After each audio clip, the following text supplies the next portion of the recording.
भयकथा अकल्पित. ते परत आलं. कोल्हापूर जवळचं एक छोटंसं गाव.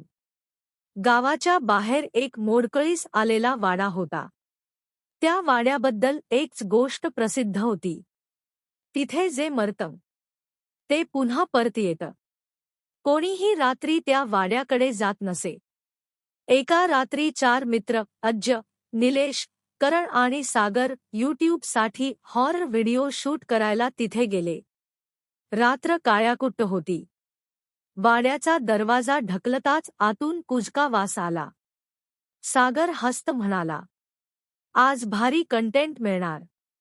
ते मोबाईलचा फ्लॅश चालू करून आत गेले.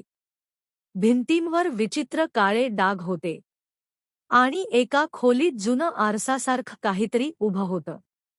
अचानक निलेश थांबला. तुम्हाला ऐकू आलं का? टक टक टक. वरच्या मजल्यावरून पावलांचा आवाज येत होता.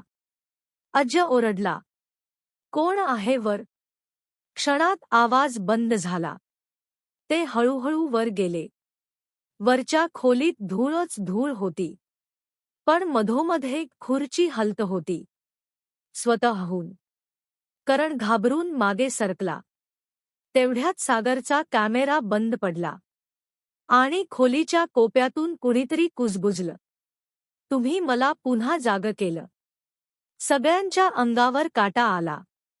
अचानक आरशात त्यांना एक म्हातारी दिसली. पांढरे डोळे, फाटलेलं तोंड आणि पूर्ण जळालेला चेहरा. पण मागे वळून पाहिलं तर तिथे कोणीच नव्हतं. सागर किंचाळला, पळा इथून. ते धावत खाली उतरू लागले. पण मुख्य दरवाजा गायब झाला होता. चारही बाजूंनी फक्त भिंती. आणि मग वरून आवाज आला. टक टक टक. कोणीतरी जिन्यावरून खाली येत होतं. हळूहळू. त्यांना ती म्हातारी दिसली. तिचे पाय उलटे होते. आणि तिचं डोकं विचित्रपणे वाकलेलं. ती हसत म्हणाली, 30 वर्षांपूर्वी गावक्यांनी मला जाळलं होतं. पण मी अजून संपले नाही. अचानक खोलीतील सगळे दिवे बंद झाले. पूर्ण अंधार. फक्त किंचाळण्याचे आवाज. आणि दुसऱ्या दिवशी तो वाडा पुन्हा रिकामा होता.